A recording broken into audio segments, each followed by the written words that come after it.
Hello দর্শক, আমার এটা সবজির বাগান। আপনাদেরকে আমি আমার বাগানে কী কী সবজি আছে সেটা দেখাবো। আজকের আমি ঢেঁড়স বলা হয় যেটাকে, আপনারা অনেকেই জানেন, আবার ভেন্ডি হিসেবে অনেকেই জানেন।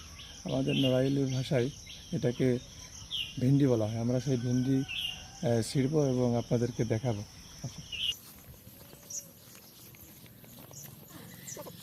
দর্শক দেখুন কত ভেন্ডি হয়েছে, দেখুন প্রতিটা গাছে ডগায় ডগায় কী পরিমাণ, দেখুন মানে প্রতিটা ডগায় ডগায় ভেন্ডি, প্রতিটা ডগায় ডগায়। এখানে দেখুন প্রতিটা গাছে কি পরিমাণ ভেন্ডি হয়েছে। একটা কথা বলে রাখি, আমার এই বাগানে যত সবজি আছে, আপনি পুঁই শাক বলেন, ধুন্দুল বলেন, এছাড়া অনেক সবজি আছে, এখানে সম্পূর্ণ কেমিক্যাল মুক্ত। আসলে এটাই সবথেকে ভালো লাগার বিষয় যে এখানে বিষ প্রয়োগ হয় না বা এতে রাসায়নিক সার প্রয়োগ করা হয়নি, অটোমেটিক এখানে জৈব সার ব্যবহার করা হয়েছে। তাতেই আল্লাহ রহমতে ভালো আমরা ফল পাচ্ছি। আপনারা যারা বাসা বাড়ি থাকেন বা গ্রামে থাকেন, তারা আশেপাশে আপনারা এরকমের সবজির বাগান করতে পারেন আমার মতো। আমি এগুলো ছিঁড়বো এবং আপনাদেরকে দেখাবো।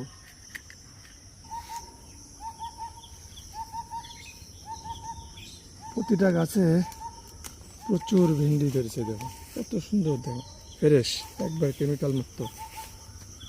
দেখুন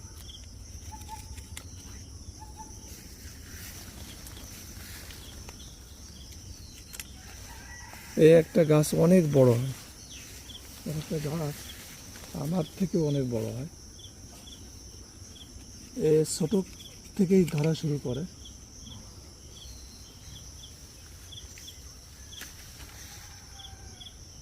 দেখো কত সুন্দর।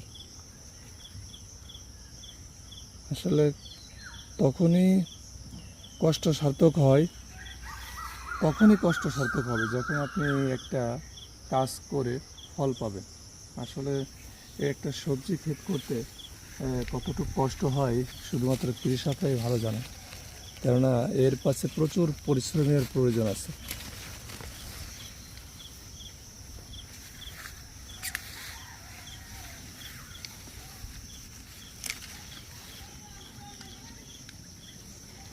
এই দেখো এখানেও কি সুন্দর ধরে রয়েছে, দেখো এই যে প্রতিটা গাছের আসলে ঢেঁড়সগুলো খুবই ফ্রেশ এবং খুবই টাটকা।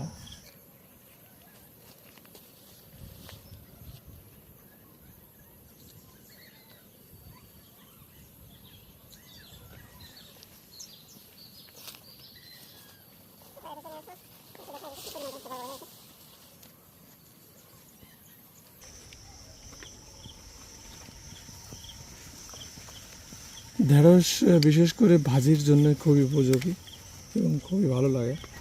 এছাড়া আপনারা এটা রান্না করতে পারবেন।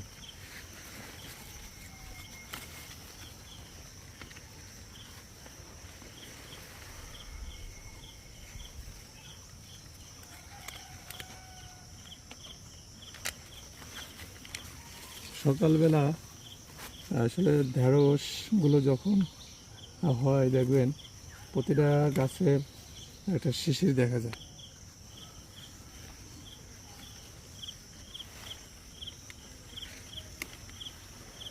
শিশির হয়েছে, দেখো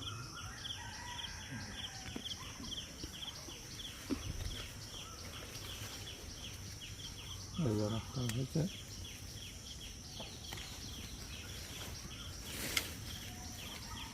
আর কিছুক্ষণ পরেই যে ফুলটা ফুটবে, এই যে দেখুন ফুল, আমরা ভোর সকালে এটা সংগ্রহ করতেছি, এই জন্য এখনো ফুলটা ফুটে নাই। কিছুক্ষণ পরেই ফুলটা ফুটবে, তখন খুবই ভালো লাগবে।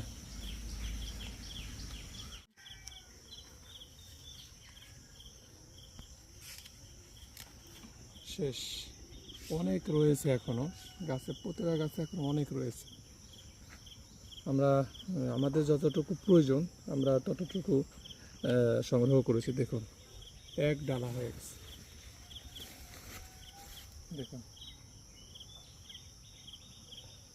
এক ডালা, আসলে তখনই মজা লাগে, তখনই কত কষ্টটা সার্থক হয় যখন আপনি ফল পাবেন। ধন্যবাদ। পরবর্তী কোনো ভিডিওতে ব্লগে আপনাকে স্বাগতম জানাই শেষ করছি। আল্লাহ হাফেজ।